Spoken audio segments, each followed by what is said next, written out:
Baik, selamat pagi saudara-saudara sekalian. Selamat datang di dalam acara webinar PPMT GKY dengan tema Ekonomi Kreatif dan UKM, ya KTB UKM di dalam masa-masa pandemi COVID-19 ini.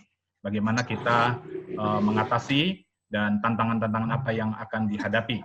Kita bersyukur hari ini pembicara kita, yaitu Dr. Edi Kristianto, sudah bergabung bersama-sama dengan kita, dan juga ada dua kesaksian dari dua PPMT, yaitu Bapak Pendeta Daniel Indarjo dari PPMT Ngarak, Kalimantan Barat, dan Pak Wayan Relobaya dari PPMT Mintin di Kalimantan Tengah. Bapak Ibu, sebelum kita mulai, kita akan berdoa terlebih dahulu. Mari kita tunduk kepala, kita masuk dalam doa. Kami mengucapkan syukur Tuhan, kalau pada pagi hari ini, kami bisa bersama-sama bertemu di dalam satu seminar online melalui Zoom ini ya Tuhan. Kami rindu, kami boleh diberkati melalui seminar yang baik ini, dan biarlah kami sungguh-sungguh mau belajar dari para pembicara-pembicara kami, sehingga kami bisa menggali pengetahuan kami dan juga Tuhan memberikan inspirasi kepada kami bagaimana kami menghadapi masa-masa pandemi COVID-19 ini. Terima kasih ya Tuhan. Kami menyerahkan acara seminar kami ini ke dalam tangan kasih-Mu, kiranya Tuhan sedang memimpin semuanya. Hanya dalam nama Tuhan Yesus kami berdoa dan mengucapkan syukur. Amin.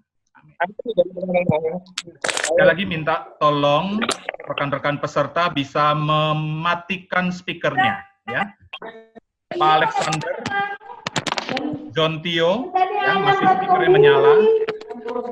Lalu Pasa Yosua masih speakernya menyala. FL juga masih menyala. Ya, di-off-kan semuanya, di-off-kan. Nyala nggak, Jun? Terima kasih, terima kasih. Mati kan?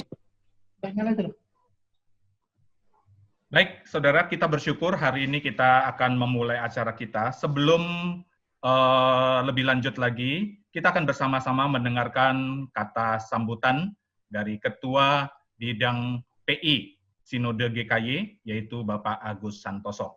Waktu dan tempat kami persilakan. Silakan Pak Agus. Ya, shalom semua, Shalom. Bapak Ibu, dimanapun berada, ya. Selamat siang, sungguh satu sukacita ya, kita bisa bertemu walaupun tidak bisa secara fisik ya, secara online. Bersyukur Sinode GKY melalui bidang PI, bidang misi bisa menyelenggarakan acara ini, dan terima kasih buat Bapak Ibu yang begitu antusias ya. Ini pesertanya juga luar biasa, banyak pendeta, majelis, aktivis, pengurus, semuanya sangat tertarik dengan KTB UKM dan ekonomi kreatif ini ya. Memang dalam beberapa bulan ini kita menghadapi pandemi COVID-19 ini begitu luar biasa ya, bukan hanya di Indonesia tetapi di seluruh dunia. Bahkan di Indonesia pemerintah sudah menyatakan ini sebagai bencana nasional ya. Tapi kita patut bersyukur kepada Tuhan bahwa Tuhan menciptakan kita sebagai makhluk yang sangat luar biasa ya. Artinya manusia itu punya daya adaptasi ya, daya juang dan daya kreativitas yang tinggi ya. Nah, saat-saat seperti inilah di masa-masa yang sulit ini kita dituntut untuk mengeluarkan semua potensi yang Tuhan sebetulnya sudah berikan kepada kita nih ya.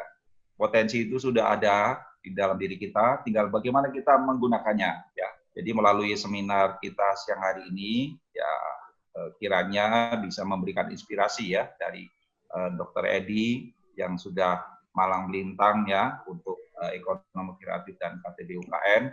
Juga ada dua rekan kita, koordinator PPMT ya, Pak Wayan, koordinator PPMT Mintin, dan juga Pak Daniel, koordinator PPMT Ngarak atau Anjungan, yang sudah mempraktekkan dan juga menerapkan ekonomi kreatif dengan KTB UKM-nya. Ya. Itu aja Pak Hari, silakan bisa melanjutkan seminar ini dan kiranya bisa memberkati kita semua. Baik. Terima kasih kepada Pak Agus Santoso yang sudah menyampaikan kata sambutan untuk menyapa dan memberi informasi mengenai kegiatan kita pada pagi hari ini. Baik saudara, pembicara kita pada pagi hari ini adalah yaitu Dr. Edi Kristianto yang sudah standby.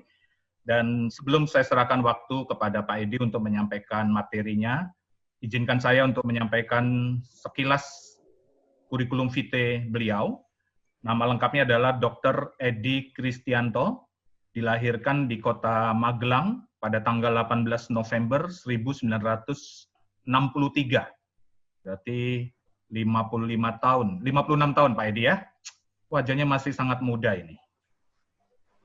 Memiliki seorang istri dan 2 orang anak, tinggal di Cikarang, Bekasi. Ya.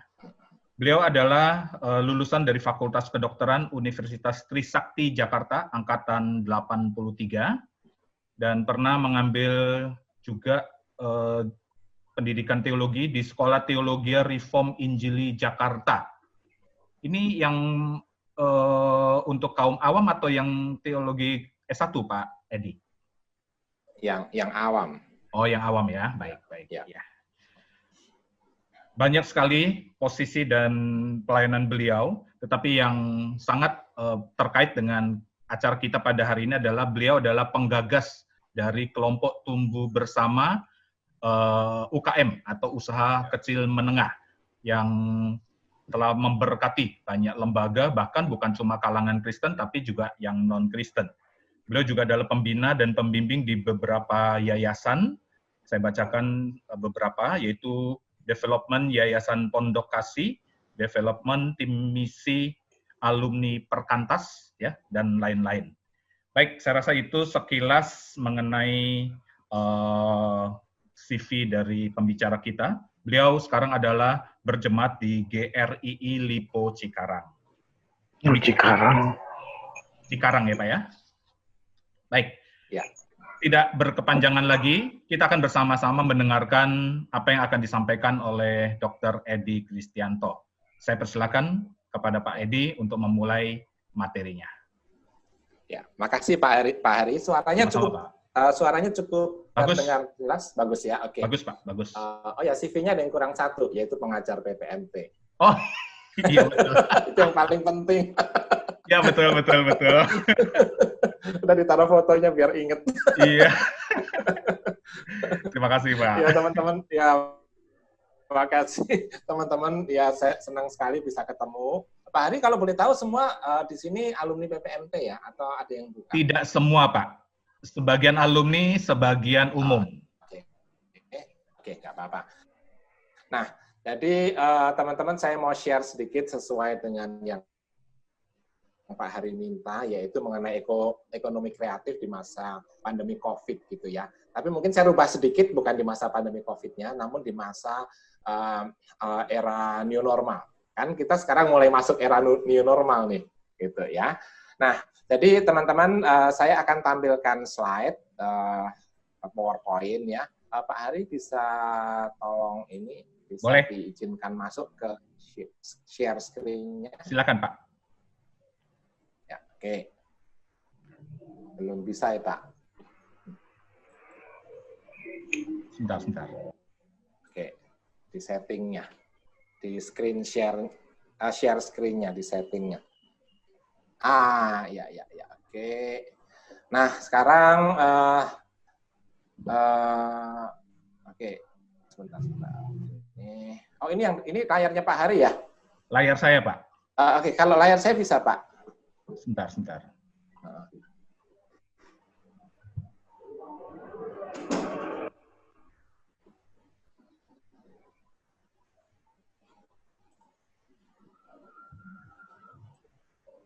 Ya. Di bawah ada share screen, itu ada option-nya. Ya, sudah Pak. Silakan. Nah ya, oke ya. Ya, bagus. Oke. Sekarang ya.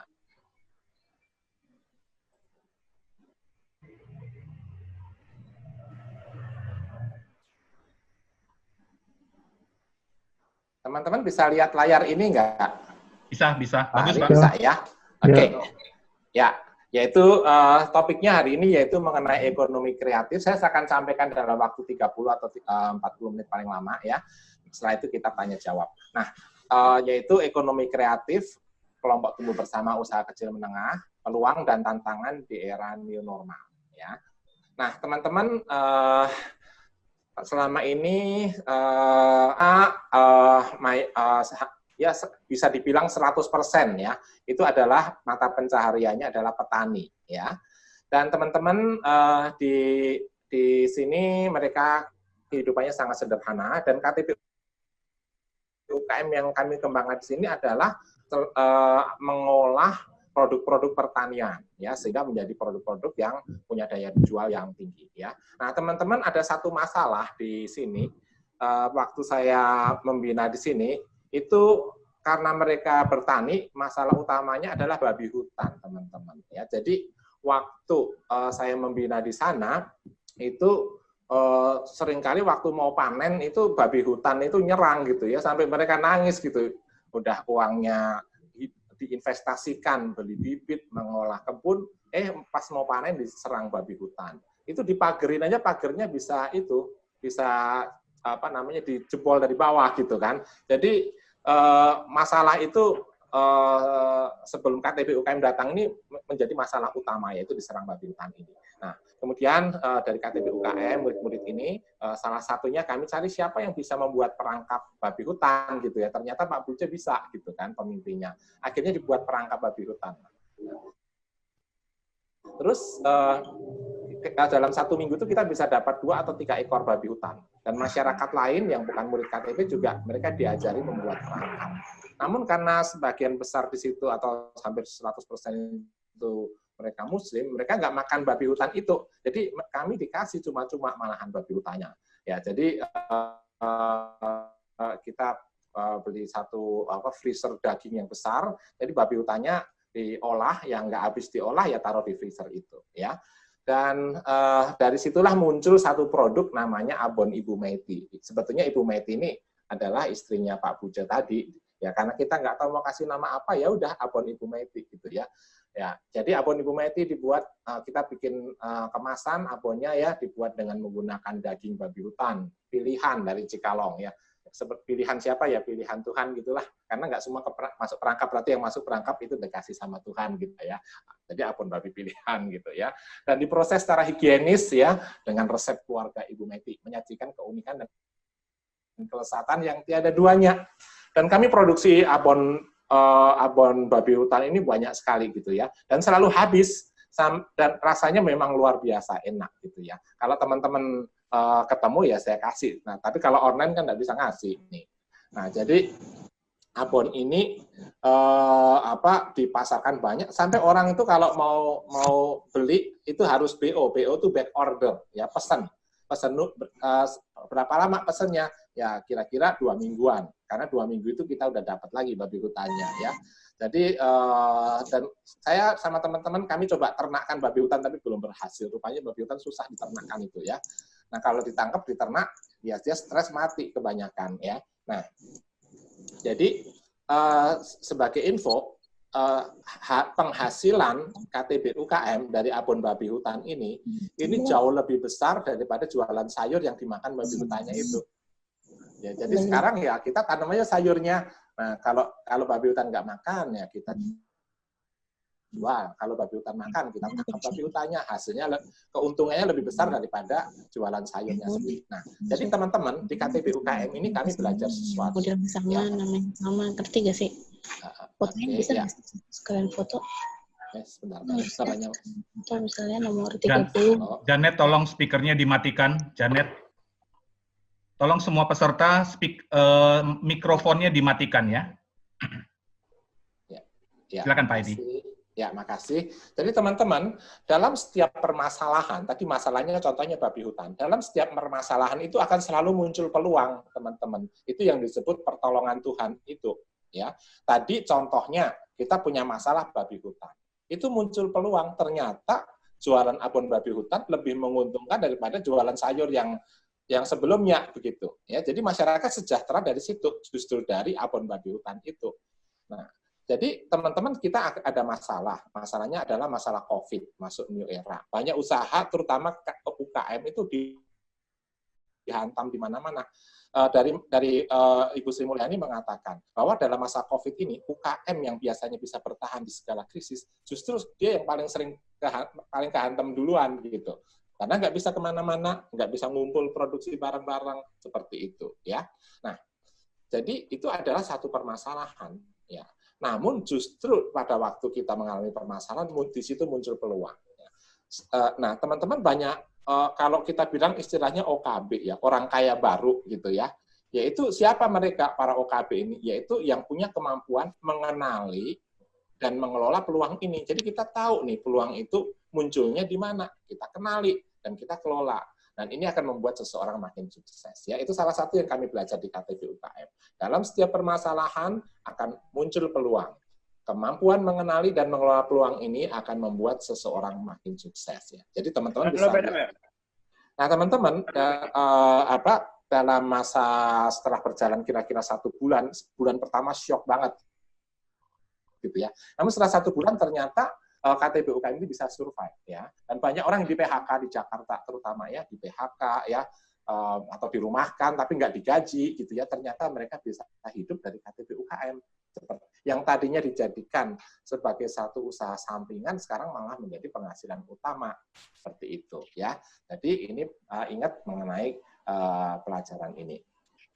Nah, teman-teman, hari ini kita akan membicarakan 3 topik. Yang topik pertama adalah era new normal. Apa sih era new normal ini dan karakteristiknya bagaimana? Yang kedua, kita akan belajar topik kedua mengenali peluang ekonomi kreatif, ya, mengenali peluang usaha di era new normal yang potensial dikerjakan dalam pelayanan misi. Ya, jadi konteksnya di pelayanan misi. Nomor 3 adalah langkah-langkah tindak lanjut. Ya, nomor 3 ini yang paling penting, ya, karena kalau kita ikut webinar, terus langkah-langkah selanjutnya kita nggak tahu, hanya sebagai info aja, ya percuma juga gitu kan. Langkah-langkah realistis dan efektif untuk dilakukan seusai mengikuti webinar ini apa itu yang penting, ya. Nah, teman-teman, yang pertama kita perlu mengenal era new normal, ya. Dan karakteristiknya itu seperti apa, ya. Nah, teman-teman, di sini apa sih era new normal itu? Nah, teman-teman, pandemi COVID-19 itu merubah tatanan masyarakat guna mencegah penularan, ya. Masyarakat untuk sementara terpaksa tinggal di rumah dan menjaga kontak fisik. Saya yang tadinya biasa pelayanan keluar, sekarang nggak bisa, jadi mesti di rumah, gitu ya.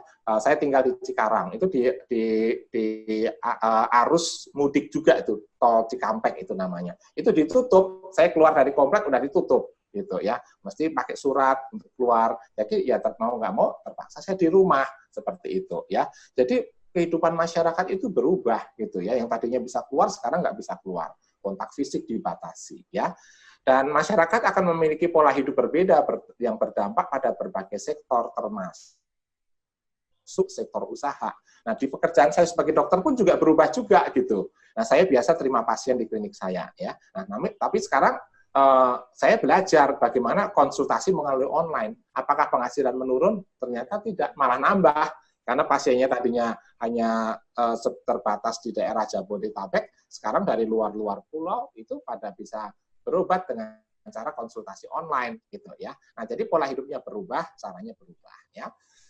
Dan era new normal itu adalah era seusai PSBB ini, ya, di mana terjadi perubahan perilaku untuk menjalankan aktivitas normal dengan menerapkan protokol kesehatan guna mencegah penularan COVID-19.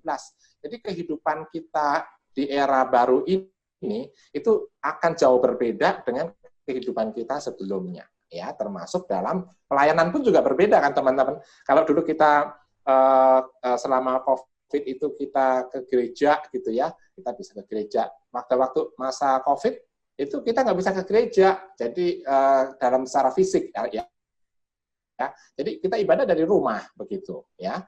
Nah, itu berdampak pada apa? Ya, berdampak pada jumlah hadirnya mungkin bisa berbeda, tapi justru bisa bertambah. Nah, beberapa teman hamba Tuhan, mereka bilang yang jelas berubah kolektornya, gitu. Karena mereka ikut ibadah di rumah tapi tidak bisa kolektor karena tidak ada fasilitas online, transfer dan sebagainya pada beberapa gereja gitu ya. Seperti itu. Itu adalah satu perubahan ya. Sekarang di era new normal gereja akan dibuka, tapi dengan pembatasan, beda dengan dulu. Kalau dulu bisa duduk di samping jemaat, satu jemaat dengan jemaat yang lain bisa duduk sampingan, deketan gitu ya. Kalau gerejanya kita penuh, ya duduknya didempetin masih bisa gitu, bahkan nambah kursi dan sebagainya. Kalau sekarang nggak bisa begitu, harus ada jarak antar jemaatnya, ya. Harus pakai masker, harus pakai hand sanitizer. Nah itu adalah perubahan-perubahan yang terjadi ya. Nah teman-teman, yang selanjutnya ini ada satu pelajaran, ini jadi ada satu krisis pada waktu krisis ekonomi. Itu akan terjadi penghematan ya. Teman-teman juga mungkin sebagian merasakan itu ya. Ini satu survei yang dilakukan tahun 2009 di mana waktu itu terjadi krisis ekonomi di tahun 2007 sampai 2008 dan ternyata dari survei ini orang yang makan di luar rumah itu menurun 58% gitu ya. Itu restoran di samping klinik saya sampai tutup, dulu ada 2 restoran ya. Kemudian belanja elektronik turun 53%. Nah, kalau kita jarang keluar rumah dan sebagainya, ya kita nggak perlu pakaian baru dan sebagainya ya. Dan hiburan, nonton bioskop gitu ya, menurun 51%. Bahkan selama ini bioskop malah ditutup ya.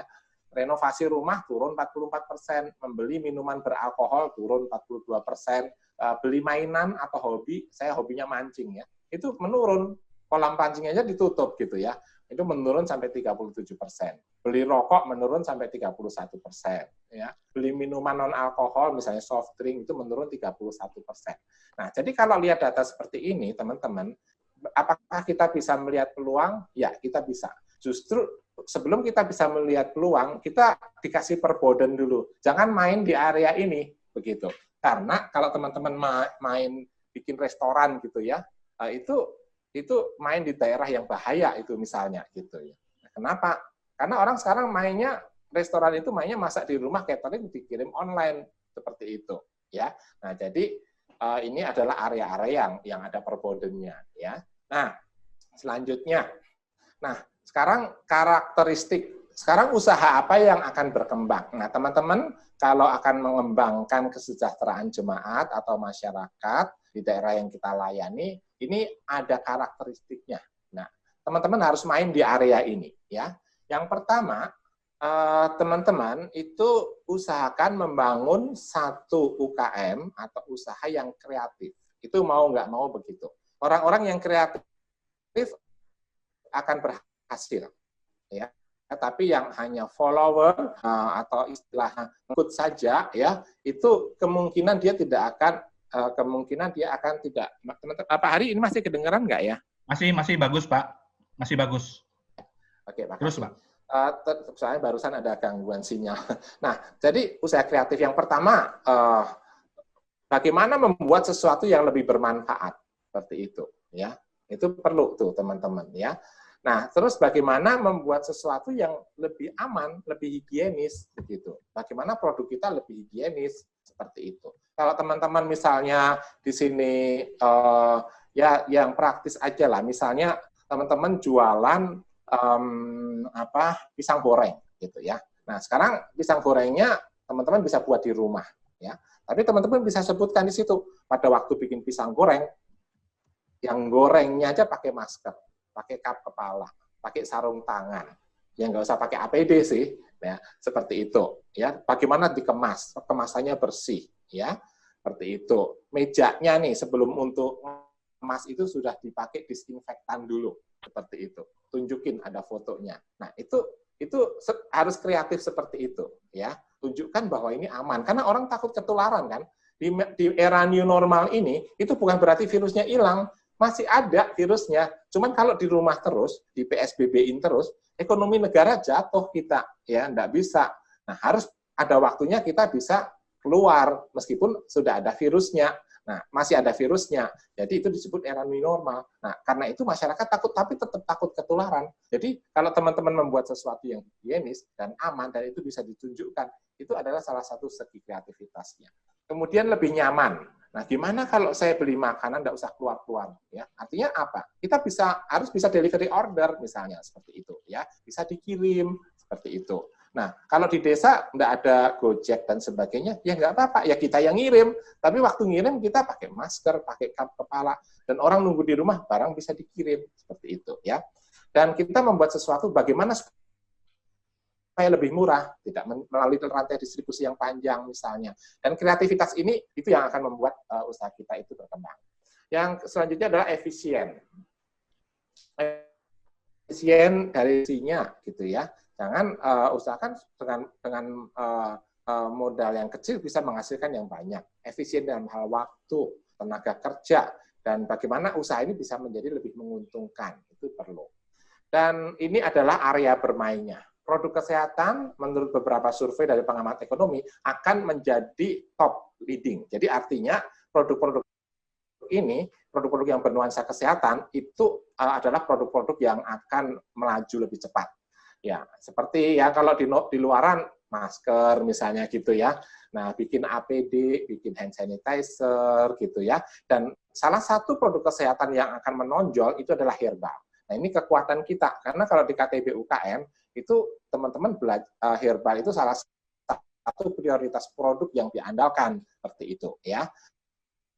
Nah, ini teman-teman bisa bermain di area ini.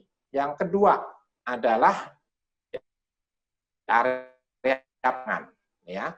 Nah, itu jadi teman-teman menggunakan lahan yang terbatas, hasilkan produk-produk yang sehat, organik dan bisa diproses sehingga tahan lama, ya. Jadi kalau teman-teman tanam, terus itu dijual langsung bisa ke masyarakat di sekitarnya. Namun kalau teman-teman bisa proses sehingga dia bisa menjadi tahan lama, begitu ya, itu akan menghasilkan keuntungan yang jauh lebih besar, ya. Nah, intinya di dua area ini, di area kesehatan, dan di area pangan, teman-teman harus fokus di dua area ini. Itu yang akan menonjol di era new normal. Yang terakhir adalah online. Jadi teman-teman untuk mempermudah promosi, ya, dan itu harus online. Nah, kalau nggak bisa online gimana? Ya cari cara supaya bisa, seperti itu. Kalau nggak ada sinyal gimana? Ya beli sinyal gitu ya. Nah, caranya gimana? Sekarang kan ada VSAT gitu kan. VSAT itu teman-teman bisa beli parabolanya, ya, terus taruh di situ. Nah, bisa online 24 jam, seperti itu, punya sinyal sendiri, bisa menjangkau seluruh dunia, gitu kan.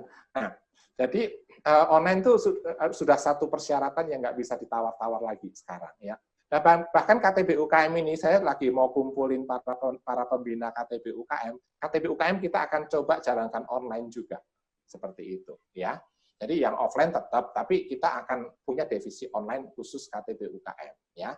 Dan responnya cepat dan nyaman, ya. Jadi kalau teman-teman dengan online ini, kalau ada orang memberikan pesanan atau memberikan komunikasi, promosi, itu akan cepat. Jadi kalau mereka kirim pesan ya langsung direspon. Itu hanya bisa dengan online, ya.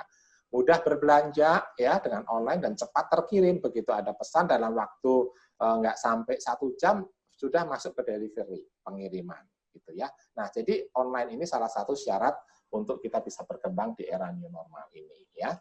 Nah, yang kedua adalah mengenali peluang ekonomi kreatif ya. Nah, tadi yang pertama kita mengenal karakteristiknya, yang kedua peluang-peluangnya apa saja ya. Mengenali peluang usaha di era new normal yang potensial dikerjakan dalam konteks pelayanan listrik ya. Nah, ada tiga prinsip ya. Jadi orang-orang suka tanya ke saya, gimana sih Pak menemukan peluangnya? Ya tergantung lokasinya. Namun secara garis besar teman-teman harus menguasai 3 prinsip ini. Yang pertama, peluang itu akan lebih berkembang kalau teman-teman bisa mengenali potensi lokal. Jadi di tempat tinggal, di desa maupun di kota, tempat kita tinggal, itu kenali potensi lokal yang ada, baik potensi alam maupun potensi manusianya atau keterampilan manusianya. Dan itu yang dikembangkan hingga memiliki nilai tambah yang makin besar, gitu ya. Nah, misalnya, nih, saya dulu di pelayanan KTB UKM di Nias, itu mereka potensi alamnya banyak lah ya di situ. Salah satunya itu adalah potensi yang tidak terlihat, yaitu apa? Di sana kulit coklat itu dibuang, teman-teman, ya. Ya di mana-mana kulit coklat dibuang sih, karena diambil bijinya. Itu kalau dikasih ke ternak juga keras dan dia mudah membusuk. Sehingga di desa-desa yang kami layani itu sampai menggunung gitu, sampai setinggi rumah. kulit coklatnya itu di tempat pembuangannya itu ya. Nah, jadi kemudian saya lihat pada waktu saya ambil kulit coklat yang masih segar itu, saya remes-remes, itu tangan saya jadi merah kena getahnya. Getahnya itu warnanya merah. Itu kan warna beta karotin atau vitamin A. Ya. Saya cek, ternyata kandungan vitamin A pada kulit coklat itu 2 kali lipatnya wortel. Gitu. Nah, jadi itu kemudian ditepungkan, dikasih makan ke ayam petelur, campuran pakan ayam petelur dan bebek. Ternyata kuning telurnya jadi merah. Gitu ya. Jadi, dan banyak mengandung vitamin A. Nah, itu kan bagus sekali. Dan itu sudah bisa dijual, tepung kulit coklatnya itu. Nah, itu terlihat nggak bahwa kulit coklat itu adalah satu potensi? Itu potensi yang tidak terlihat. Nah, namun dengan hikmat Tuhan, kita belajar, itu kita bisa mengenali bahkan sampai potensi yang tidak terlihat seperti itu. Ya.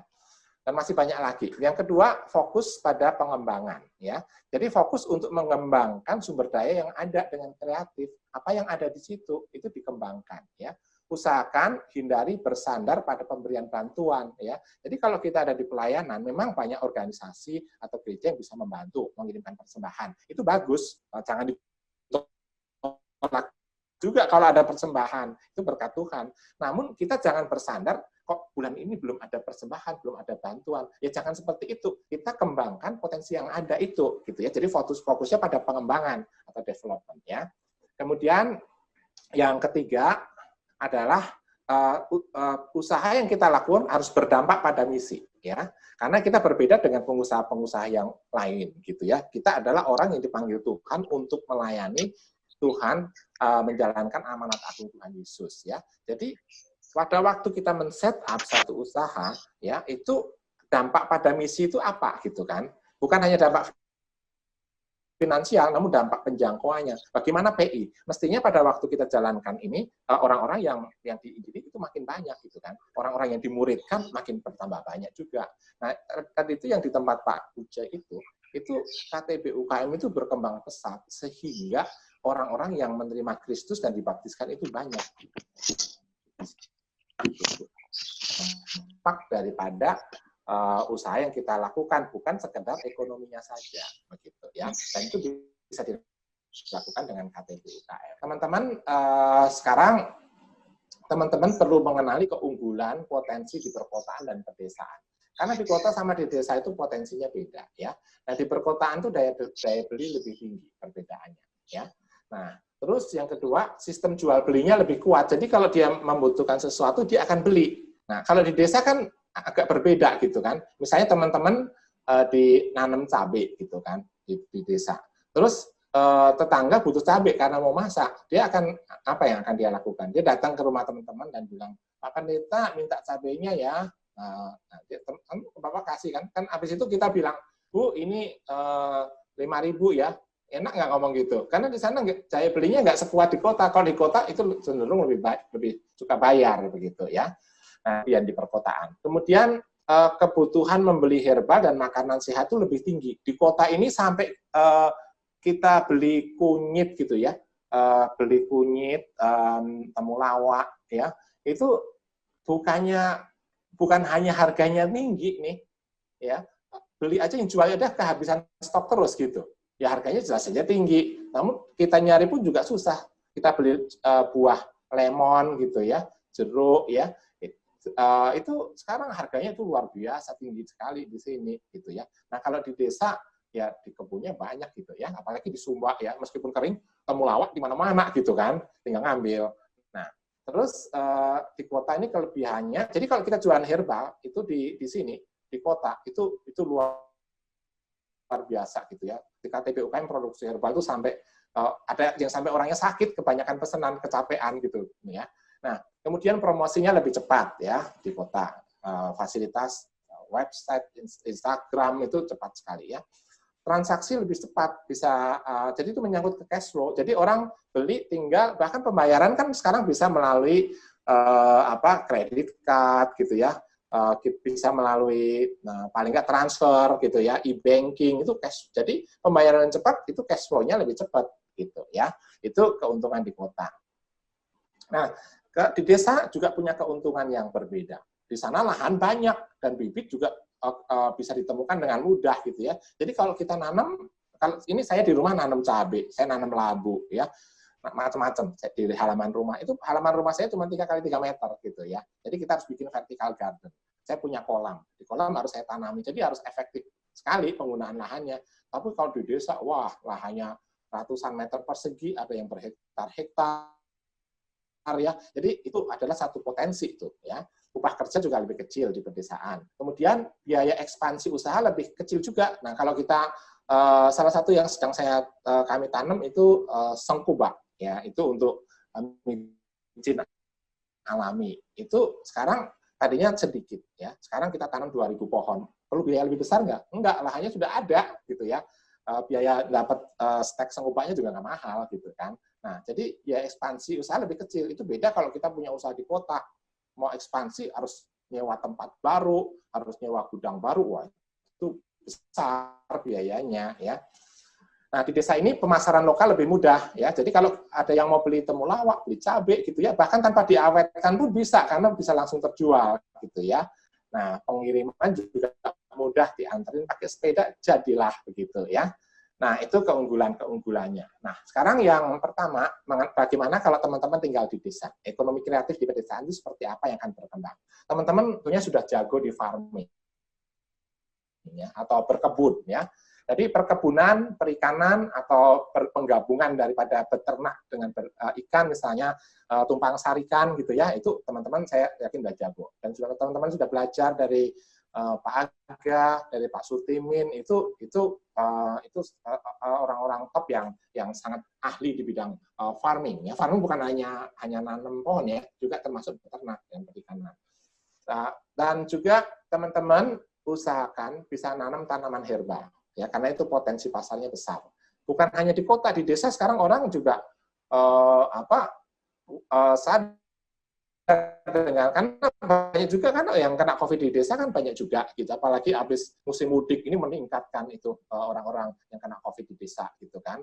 Kemudian yang ketiga, memelihara dan mengambil hasil hutan serta laut. Nah, contohnya madu hutan. Madu hutan itu ya teman-teman nggak usah ngasih makan, gitu. Lebah, ternak lebah juga nggak usah ngasih makan, nyari makan sendiri mereka asal ada makanannya tentunya ya, ada pohon-pohonnya ya. Nah, itu teman-teman bisa mengolah dari itu ya. Nah, wisata pedesaan ini tadinya adalah satu bentuk yang favorit nih. Jadi wisata kebun gitu ya. Nah, namun sekarang saya masih masih tanya, kemungkinan nanti akan favorit lagi, tapi sekarang ini belum ya. Kemudian manufacturing. Nah, teman-teman harus ahli di bidang manufacturing selain nanam. Kalau enggak teman-teman tanam cabai, di Boyolali itu cabai itu kalau tinggi itu bisa sampai 90.000, 100.000. Nah, kalau pas rendah, itu cabai besar itu, merah, itu cuma 10.000 sekilo gitu ya. Jadi kadang-kadang malah nggak dipanen, karena ongkos panen kan lumayan juga di sana ya. Nah, jadi harus bisa ngolah gitu ya. Harus bisa diolah sehingga bisa awet. Nah, misalnya cabai. Kalau cabai itu dikeringkan, dia bisa tahan 2 tahun tanpa harus pakai cold storage begitu kan. Nah, dan harganya juga lebih tinggi, cabai kering jauh lebih tinggi daripada cabai basah gitu. Nah, jadi itu namanya manufacturing. Nah, di Indonesia ini lemahnya orang bisa nanam tapi nggak bisa manufacturing. Sehingga akhirnya jualnya hanya ke tengkulak, harganya rendah. Seperti itu. Jadi ini penting sekali. Karena keuntungan di bidang manufacturing atau pengolahan, itu di bidang usaha pertanian, itu 60% ada di manufacturing, 40% di farming. Jadi teman-teman harus bisa menguasai. Dan itu kan diajarkan di KTP UKM dan di PPMT. Ya. Kemudian, jadi bisa mengolah hasil perkebunan, perikanan. Nanti saya kasih contoh-contohnya. Nah, herbal. Herbal kalau dijual di desa ya, data di manufacturing, bisa bikin empon-empon langsung bisa dijual. Nah, namun kalau kita mau jual ke kota, ya harus bisa di manufacturing, sehingga bisa tahan 2 tahun, lebih awet, mudah disimpan, ngirimnya nggak mahal. Kalau ngirim sayuran segar, perlakuannya khusus, ongkosnya lebih mahal. Ya, kalau sayuran itu sudah di manufacturing, ya jadi lebih murah, tapi harganya lebih tinggi, sehingga bisa mudah dijual ke kota. Intinya di manufacturing, teman-teman tanam di desa, namun jualnya bisa ke kota. Nah, itu adalah manufacturing. Ya. Bahkan bisa ekspor. Yang ketiga adalah marketing, ya, memasarkan produk ke pasar lokal, di pedesaan, jadi bisa pasarkan di pedesaan, namun juga bisa pasarkan di perkotaan. Nah, jadi pelajaran-pelajaran mengenai pemasaran, marketing ini adalah pelajaran yang sangat penting. Ini adalah salah satu topik pelajaran juga nih marketing di KTB UKM ya. Nah, ini contoh-contohnya, ini kebun herbal ya. Kebun herbal ini contohnya yang di Balai Besar Penelitian dan Pengembangan Tanaman Obat dan Obat Tradisional. Ini punyanya Litbang Depkes ya. Nah, saya salah satu yang ada di situ ya. Nah, ini dan masyarakat di sana juga menanam nih. Nah, tapi waktu herbal ini setelah dipanen itu langsung dikeringkan di rumah-rumah pengeringan seperti itu ya, sehingga bisa didistribusikan ke seluruh Indonesia bahkan diekspor. Nah, kalau kita nggak punya fasilitas pengeringan, apa yang dilakukan? Ya dijual ke tetangga aja. Tetangga belum tentu mau beli karena dia juga bisa nanam sendiri kan, seperti itu. Kemudian ini contoh berbagai jenis herbal yang diminati yang teman-teman bisa tanam. Temulawak. Temulawak itu punya efek antivirus ya. Ini sampai sekarang ini dan diperkirakan sampai 1-2 tahun ini terus akan melaju naik ya. Kunyit ya. Nah, itu juga antivirus. Jahe itu untuk imun booster atau meningkatkan daya tahan tubuh, baik jahe putih maupun jahe merah ya. Kemudian lemon lokal ya, teman-teman itu bisa tanam lemon lokal, itu juga harganya tinggi dan akan terus dibutuhkan ya. Nah, terus teman-teman kelor itu termasuk superfood untuk stamina dan juga untuk daya tahan tubuh ya. Nah, itu kelor ini adalah produk favorit, bahkan sebelum COVID juga udah favorit. Nah, ini makin favorit lagi ya. Daun sirsak itu bahan empon-empon dan juga sebagai anti kanker ya. Nah, daun sirsak sekarang banyak dicari orang karena orang-orang pada bikin empon-empon ini. Empon-empon itu adalah minuman kesehatan untuk daya tahan tubuh. Empon-empon dari bahasa Jawa nih ya. Namun sekarang dipakai secara nasional. Cabai lempuyang ya, itu juga bahan empon-empon. Kencur itu juga bahan empon. Jadi ini adalah masih produk favorit yang teman-teman bisa tanam dan punya lebih mudah memasarkannya ya. Nah, baik di desa maupun di kota. Nah, tapi teman-teman akan lebih bagus lagi kalau bisa bikin empon-emponnya kan. Jadi ini dari kebun dipanen langsung diolah jadi empon-empon. Nah, seperti itu akan lebih baik. Itu manufacturing ya. Nah, ini rumah pengeringan herbal. Nanti teman-teman kalau membutuhkan desain lengkapnya saya bisa kirimkan ya. Jadi atapnya pakai seng, dindingnya pakai kasa nyamuk gitu ya. Kain ya kayak kelambu gitulah ya, atau bisa juga menggunakan net yang untuk pertanian itu bisa dipakai ya. Herbalnya digantung. Nanti kalau sudah kering taruh di plastik di rak seperti ini ya, ini bisa tahan 1 tahun ya, seperti ini. Nah, teman-teman bisa buat seperti ini, bisa dibuat di desa nih ya. Nah, ada juga yang ini dibuat menggunakan herb drying rack gitu ya. Ini skala kecil ya. Jadi tapi ya nggak kecil banget sih. Ini keunggulannya ini dibuat dari penyangganya aluminium, dia mudah dilipat kalau nggak dipakai, kerangkanya kuat, ini bisa awet, bisa bertahun-tahun ya. Nah, kecuali dicuri orang ya hilang gitu ya. Nah, pengeringannya cepat, kebersihan terjaga karena ada netnya dan harganya terjangkau ya. Ini ukuran kalau nggak salah 55 x 55, tingginya 1 atau 2 meter. Ini bisa memuat sekitar 2 kilo, ini bisa masuk sekaligus ya.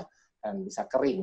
Itu cukup digantung, diangin-anginkan. Jadi kalau herbal ini jangan dijemur langsung di bawah matahari, khasiatnya akan berkurang. Ada atap sengnya di pondok diberi seperti ini. Ini harganya sekitar mungkin sekitar 450 ribuan ya. Itu bisa menghasilkan banyak ya. Nah, di KTB UKM kita pakai itu. Nah, kita juga kalau teman-teman ada berkat bisa menggunakan food dehydrator ya. Di PPMT yang punya ini PPMT SOE, ini tempatnya Bu Feni, Pak John ya. Itu menggunakan food dehydrator. Itu hasilnya jauh lebih bagus dibanding yang rumah pengeringan atau rak tadi ya. Tapi harganya lebih mahal dan harus ada listrik. Ini sekali masuk kira-kira 2 kilo atau 3 kilo gitu ya. Ini listriknya 800 watt ya. Nah, itu dikeringkan dalam waktu 4 jam sampai 6 jam, hasilnya kering sempurna, bisa awet 2-3 tahun ya. Dan kualitasnya khasiatnya tidak berubah ya, seperti itu. Ada juga yang kecil, ini contohnya saya mengeringkan cabai ya. Itu cabainya waktu dikeringkan ya tetap segar gitu ya. Ini yang kecil, ini listriknya kecil, ini cuman 25 atau 30 watt gitu ya. Tapi ngeringinnya lebih lama sih, bisa 12 jam seperti ini ya. Nah, Ini yang hasil pengeringan, yang sebelah kiri cabai kering dengan full dehydrator. Teman-teman lihat warnanya masih cerah. Itu warna tidak berubah sama sekali dari cabai aslinya. Nah, kalau dijemur atau disangrai, warnanya jadi kehitaman dan baunya agak apekan. Nah, jadi produk KTP UKM itu banyak dicari orang, harga kualitasnya itu selalu unggul. Nah, salah satunya dengan menggunakan mesin pengering full dehydrator tadi, ya. Nah, ini adalah ya, jadi madu hutan ini di Jakarta dan kota-kota besar lain itu banyak yang sampai kehabisan stok ya madu hutan ya, karena ini salah satu yang direkomendasikan untuk kesehatan ya. Jadi madu hutan ini luas daratan Indonesia itu 63,7% ya. Ini dan sebagian besar Indonesia itu masih berupa hutan dan di dalamnya tidak semua ya, tapi di dalamnya banyak yang punya madu hutan ya. Nah, jadi kalau kita kembangkan madu hutan di desa-desa kita, maka kelestarian hutan akan terjaga seperti itu ya. Jadi dijaga supaya hutan tidak terbakar ya, tidak ditebangi pohonnya, karena kita dapat nafkah dari situ ya. Dan saat ini kami membutuhkan madu hutan juga banyak sekali ya. Ini salah satu yang dihasilkan ya madu hutannya. Kemudian, nah kalau teman-teman lihat di sini, ini kalau kami promosikan, ini cara pemanenannya. Ini di Danau Sentarun ya. Itu panennya tidak menggunakan mandau karena karatnya bisa merusak madunya ya. Harus pakai sarung tangan ya, seperti itu. Wadahnya harus bersih, nggak taruh di ember bekas cebok misalnya. Ini hasil panennya, sarang lebahnya ditaruh di wadah yang food grade. Kasih contoh, kita tunjukin bersih ya. Prosesinya, bottlingnya gitu ya. Jadi kita bisa tunjukkan ya, karena higienis itu salah satu kreativitas yang kita bisa tonjolkan ya. Nah, demikian pula madu ternak, Apis cerana yang sebelah kiri ini di Pulau Semau di KTP UKM. Ini sampai saya datangkan ini satu profesor ya dari Dr. Wu dari Taiwan National Taiwan University. Kami datangkan ke Pulau Semau. Dia memberikan pelatihan dan ini saya tunjukkan dan mereka memberikan rekomendasi cara ternaknya dan sekarang kita ikuti di situ ya supaya hasilnya bagus ya. Nah, kita bisa klaim di sini Taiwan standar gitu kan, seperti itu ya. Nah, ini Apis cerana ya, dan ini yang dikembangkan oleh Pak Daniel. Nanti Pak Daniel akan sharing yang di PPMT Ngarak gitu ya. Madu dari Apis trigona atau kelulut. Ini nilainya juga lebih tinggi. Nah, Pak Daniel perlu ngasih makan nggak? Ya enggak, kan lebahnya cari sendiri gitu ya. Asal bunga-bunga hektar tersedia, kita tanam di situ, nanti lebahnya nyari makan sendiri. Ini adalah usaha yang sangat potensial nih, madu ternak ini, selain madu hutan tadi ya. Dan peternakan babi atau breeder ini salah satu yang ini, karena ini salah satu usaha pangan yang sangat prospektif ya. Tentunya teman-teman harus belajar ya. Karena kalau teman-teman nggak sembarangan usaha ternak babi, apalagi breeder gitu kan, ya nanti bukan hanya orang yang kena virus COVID, babi virusnya beda gitu ya. Nah, tapi ini sangat menguntungkan ya. Terus peternakan babi ini lagi pose bareng-bareng nih. Ini grower ya, jadi dari kecil digedein, nanti udah gede dijual gitu kan. Nah, babinya berpose, setelah berpose besoknya dipotong sih, seperti itu ya. Nah, ini grower juga sangat potensial untuk dikembangkan ya. Nah, terus tapi teman-teman kalau bisa mengolah ini lebih luar biasa, lebih dahsyat gitu ya. Bikin kerupuk kulit babi. Ini yang terkenal kan di Bali tuh, mahal sekali. Kalau saya salah satu usaha yang saya kembangkan itu ada di Bali. Nah, kalau saya ke sana teman-teman udah pada WA titip ya kerupuk babi. Wah, mahalnya bukan main ya, kerupuk kulit babi itu ya. Nah, kalau teman-teman bisa ngolah ini kan luar biasa gitu ya.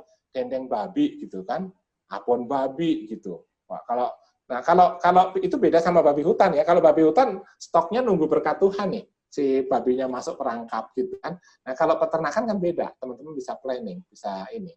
Nah, coba ini pasarkan dendeng babi dari mana ya? Misalnya dari Kalimantan Barat gitu ya, atau dari NTT, dari Soe, dari Kupang gitu ya. Pasarkan ke GKY gitu ya, terima order. Wah, itu mungkin bisa ngirim 2 ton itu kali ya Pak Hari ya, per bulan gitu ya.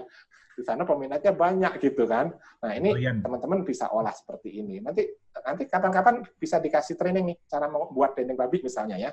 Boleh. Babi gitu ya. Nah, Terus peternakan ayam potong juga sangat prospektif karena ini usaha pangan yang sudah meskipun ini bukan usaha baru, namun teman-teman ini adalah usaha yang tetap prospektif ya. Nah, teman saya itu mereka bikin ini ternak ayam potong organik. Artinya sebetulnya sih kalau menurut saya lihat sih nggak benar-benar organik, karena pakannya jagungnya juga nggak organik sih, tapi dia membuat pakan dengan formula khusus gitu ya, sehingga ya memang lebih enak sih berbeda dengan pakan buatan. Nanti belajar sama Pak Aga ya ini. Nah juga gimana kalau kita produksi pakan ternaknya gitu ya, pakan ternak, pakan ikan itu mestinya sama gitu ya. Kita bikin scramble misalnya ya, bisa bikin pelet misalnya ya, itu untuk babi ya, itu mestinya sama itu ya, tapi bisa bikin macam-macam. Nah, satu harus ada sumber proteinnya ya, karena sumber protein yang paling mahal di bahan pakan ini. Nah, ini usaha ini akan prospektif kalau teman-teman ada di dekat perkampungan nelayan atau memang tinggal di perkampungan nelayan, karena bisa menggunakan ikan rucah sebagai bahan baku tepung ikannya gitu ya. Nah, jus babi super ini juga sangat diminati di berbagai tempat ya. Ini bisa dikembangkan. Banyak KTP UKM ya, dia jualan jus babi super, hasil penjualannya dibelikan anak babi untuk dia grower gitu ya. Itu seperti itu juga bisa ya. Kemudian minyak kelapa dan VCO ini salah satu yang di Nias, ini produk paling favorit saat ini ya. Karena VCO dan minyak kelapa ini banyak dicari kemana-mana, apalagi VCO-nya ya. Nah, jadi kalau teman-teman, karena ini dipakai sebagai salah satu dipakai herbal untuk COVID nih ya. Nah, jadi teman-teman kalau di situ penghasil kelapa, ya itu bagus di Nias misalnya, Kalimantan Barat ya, dan berbagai tempat yang lain lah, itu banyak Sulawesi gitu kan, itu kelapa banyak diolah seperti ini, punya akses ke kota itu akan dahsyat sekali. Kemarin kita dapat pesanan VCO itu banyak sekali, sampai KTP UKM di Jakarta itu nggak mampu bikin ya.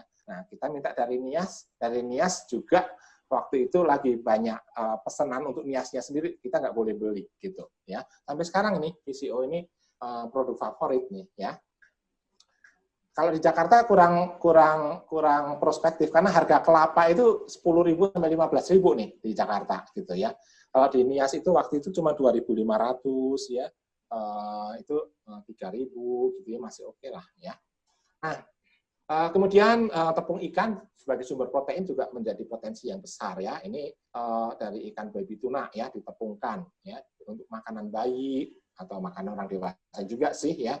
Ini sumber protein yang tinggi. Ini natural palm sugar ya, gula aren dari Pulau Rote ini juga sangat diminati ya. Jadi itu potensi lokal. Nah, untuk di perkotaan itu teman-teman juga bisa membuat, misalnya beli kelornya, beli empon-emponnya, disuplai dari KTP UKM yang di daerah atau jahenya ya, kemudian dibuat empon-empon instan ya, jahe instan. Ini salah satu produk favorit. Ini yang kemarin yang bikin ini sampai pembina KTP UKM-nya sampai jatuh sakit tuh karena terima pesanan sampai lembur-lembur ya. Nah, sekarang saya suruh batasi produksinya. Nah, terus ini teh kelor ya. Teh kelor itu bisa disuplai misalnya dari Pak John, dikeringkan dengan Bu Feni dengan food dehydrator, daun kelornya disuplai ke kota yang nggak punya daun pohon kelor ya, bisa dibuat teh kelor misalnya ya. Dan online healthy food ya, sekarang catering di rumah itu menjadi usaha yang sangat prospektif juga ya, di delivery ini terutama di kota ya. Kemudian orang sekarang juga suka karena banyak PSBB ya, masih kerja sekarang, banyak orang kerja dari rumah juga meskipun sudah tidak ada PSBB ya, itu ini produk-produk body care, relaksasi. Jadi orang ini contohnya bath bomb ya, dimasukkan ke air nanti dia bisa meledak berbuih-buih gitu ya, itu mudah dibuat ya, menggunakan herbal ya. Ini banyak juga orang pesan. Garam rendam seperti yang diajarkan di PPMT, bisa menggunakan garam dari Kupang ya. Itu bagus sekali ya, orang untuk rendeman, relaksasi, ini banyak diminati juga ya, karena orang banyak di rumah.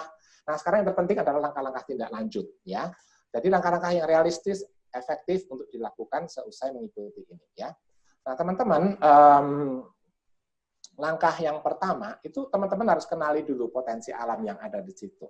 Nanti kalau membutuhkan konsultasi bisa WA Japri ke saya, nomornya ada di Pak Hari ya. Jadi potensi alam itu yang kadang-kadang tidak terlihat langsung juga gitu ya. Itu harus dikenali apa yang bisa dikembangkan dari situ. Langkah kedua itu kenali potensi pasar, kebutuhan pasarnya apa. Nah, tadi sudah saya sampaikan kebutuhan pasar di era new normal itu yang paling tinggi, pertama di bidang kesehatan, kedua di bidang pangan. Itu dua itu ya. Nah, yang ketiga buat produk kreatif ya. Kadang-kala bisa meningkatkan dari produk yang sudah ada. Misalnya teman-teman tanam padi ya. Kemudian sekarang teman-teman inisiatif nih membuat padi organik, tidak menggunakan bahan kimia, menggunakan pestisida alami yang diajarkan Pak Sutimin, menggunakan pupuk alami yang diajarkan Pak Sutimin di PPMT, dan sekarang produknya organik ya. Nah, itu teman-teman punya nilai jual lebih tinggi ya, karena sekarang orang suka yang kesehatan. Nah, bukan hanya padi, termasuk produk herbal juga gitu ya. Nah, terus KTP UKM support. Langkah keempat. Nah, KTP UKM support ini perlu dibentuk di Jakarta. Mungkin bisa diinisiasi dari DKY atau dari PPMT ya, yaitu untuk mengatasi kendala-kendala yang ada di KTP UKM ya. Nah, jadi semua KTP UKM yang dibentuk itu bisa berinduk di KTP UKM support ini. Di Jakarta juga ada beberapa KTP UKM support. Nah, kemudian misalnya dalam hal pembinaan ya, nah itu dikoordinir oleh KTP UKM support ya. Misalnya mengadakan webinar seperti ini, nanti ada KTP UKM online itu juga diadakan oleh KTP UKM support dari divisi pembinaan. Kemudian divisi legal itu yang ngurus-ngurus BPOM misalnya ya, itu dibantu dari divisi legalnya. Yang ketiga divisi pemasaran, bagaimana produk-produk yang ada di desa-desa terpencil misalnya bisa masuk ke pangsa-pasar ekspor atau kota-kota besar, itu ada divisi pemasaran. Jadi mereka produk-produk itu bisa ditampung oleh KTP UKM support untuk disalurkan ke para buyer seperti ini.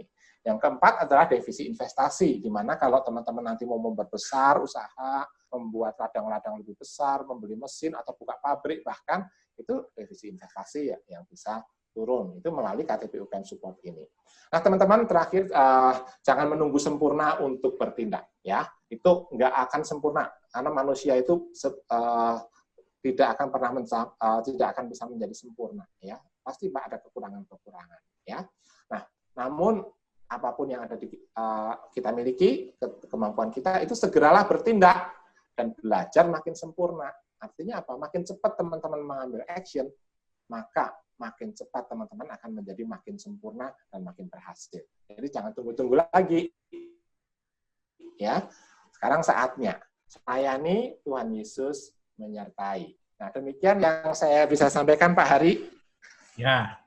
Terima kasih Dr. Edi, presentasi yang sangat luar biasa. Banyak inspirasi. Saya note bagian terakhir tadi, mulailah dengan segera ya. Ya. Ini satu hal yang sangat baik. Oke, baik. Saya rasa tadi kita sudah boleh mendengarkan apa yang disampaikan oleh Dr. Edi. Dan sekarang selanjutnya kita akan bersama-sama mendengarkan kesaksian. Apa yang sudah dilakukan di beberapa lokasi PPMT. Pertama, saya persilakan kepada Bapak Pendeta Daniel Indarjo dari PPMT Ngarak atau Anjongan di Kalimantan Barat. Saya persilakan Pak Daniel untuk bisa memulainya. Silakan Pak. Selamat siang dan shalom buat kawan-kawan dan semuanya. Ya, senang kita bisa bertemu di tempat ini karena saya rasa khususnya di tempat Indonesia itu banyak potensi yang sebenarnya bisa kita kerjakan gitu. Nah, beberapa kali saya mulai dari beberapa kali yang Pak Edi dengar ya Pak Edi ya. Dengar. Nah, beberapa kali Pak Edi ngajar tentang UKM di Ngarak ya, tapi saya belum terlalu atau bisa menangkap apa yang Pak Daniel, sorry, materi Bapak dari saya atau Pak Daniel langsung play dari laptop Bapak? Saya langsung aja. Oke, silakan. Saya langsung di sini aja Pak. Artinya itu yang kita mulai di sini. Ya pada waktu tahun yang lalu di 2019 waktu kami ikut TLT KTP UKM, saya banyak mendapatkan pencerahan ya. Bagaimana itu memang pergumulan saya untuk memanfaatkan potensi, terutama para alumni yang di sana, karena saya melihat begitu banyak sebenarnya produk-produk alam itu yang bisa kita kerjakan. Nah, itu dimulai ketika saya mulai melihat di sekitarnya, apa yang katakan Pak Adi tadi, tiga hal ya. Kita harus kenali potensi alam yang ada di sekitar kita itu. Jadi dekat saya itu ada penjual nanas, penghasil nanas yang sangat-sangat setiap hari tidak mungkin bisa habis, yaitu di daerah Ajungan. Nah, disitulah kita, waktu itu saya belajar tentang sirup nanas ya. Saya mungkin di sini, sirup nanas seperti ini, ya, kemudian kita mau bikin namanya wine nanas juga. Ya, ini wine nanas, produksi kita, ya, dari nanas berserta dengan madu alam hutan. Nah, ini juga kemudian ada masalah ketika kita bikin 1-2 bulan kemudian berjamur.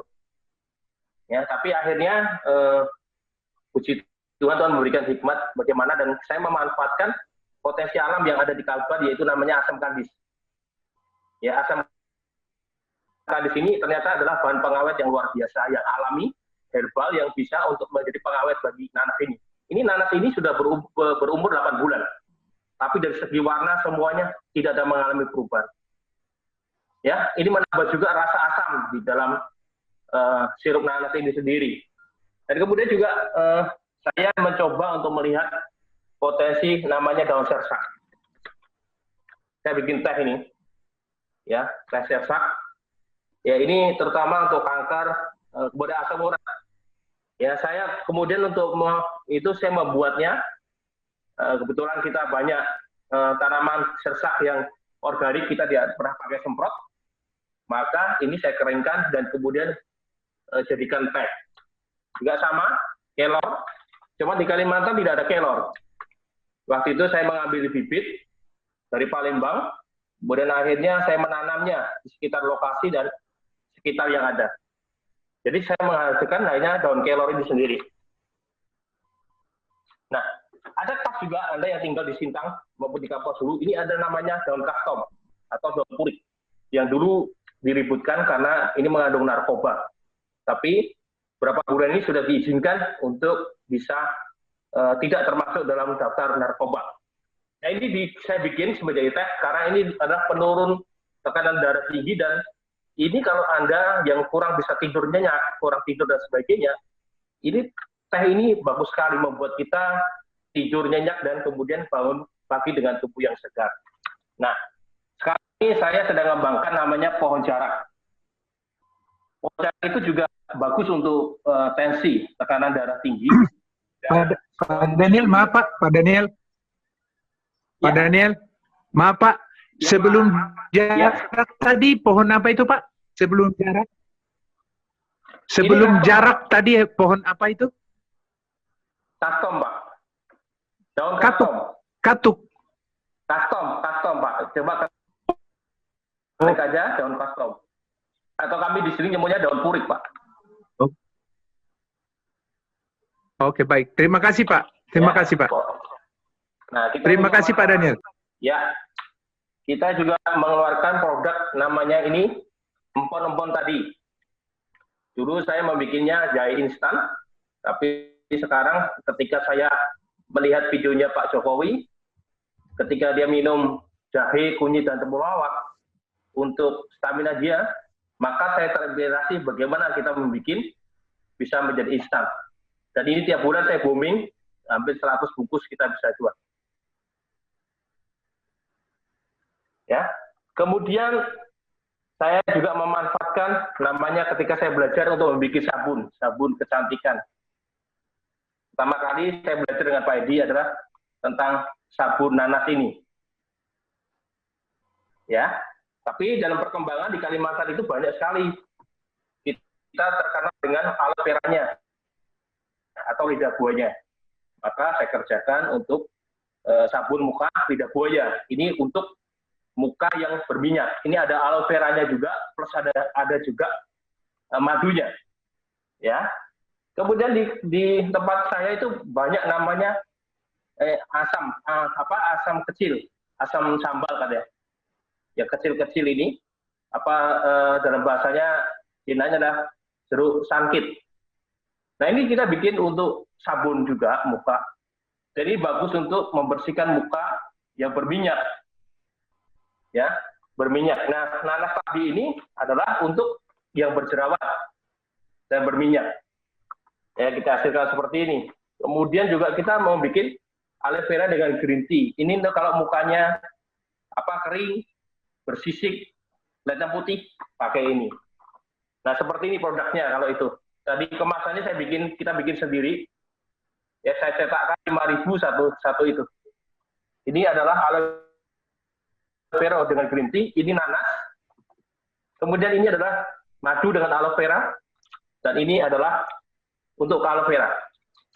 Ya, saya meningkatkan dengan pakai dos sehingga harga jualnya itu semakin tinggi. Nah, kemudian kita mencoba juga untuk melakukan namanya membuat sirup. Ini Rosella.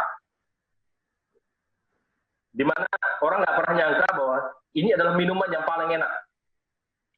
Ya, Rosella ini saya mendapatkan bibitnya dari seorang. Saya ketemu ketika saya pergi ke tempat seorang hamba Tuhan. Dia memberikan saya sebuah sirup Rosella, tapi dia sudah bikin 10 tahun. Karena dan itu sudah menjadi wine. Kuat sekali waktu itu. Nah, saya minta bibitnya, ini buahnya. Besar-besar. Karena kita tanam secara organik dan di kebun, hasilnya adalah Rosellanya jauh lebih. Ini jenis yang tua, ya, yang hampir seperti ungu. Kita bikin untuk sirup. Dan saya kembangkan juga untuk menjadi namanya wine Rosella, atau saya jual ini adalah wine perjamuan kudus. Dulu kita berpikir bagaimana bisa membuat wine perjamuan kudus dari nanas, tapi itu coklat. Nah, kemudian mereka mintanya rata-rata itu harus seperti anggur. Nah, saya berpikir warna merah itu apa yang bagus? Ya, dari hasil daripada coba buah naga juga hasilnya tidak merah. Coba semuanya tidak ada yang merah. Pada akhirnya saya menemukan Rosella ini adalah bagian yang terbaik. Nah, saya kasih contoh Bapak Ibu semuanya. Bentuknya dari wine Rosella ini yang kita lihat, ya ini merah sekali, hampir seperti anggur, dan ini adalah alkoholnya 5%. Ya, dulu waktu kita kembangkan banyak yang ketawa, saya diolok, jangan-jangan ini nanti keracunan katanya, masuk rumah sakit dan sebagainya.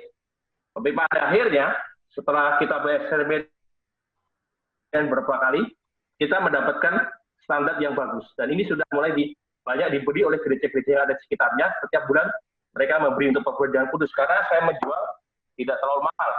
Karena yang biasa itu mereka jual sampai 80-90. Saya hanya jual ini 600 liter, 600 mili adalah cuma 50.000 saja. Ya, seperti itu.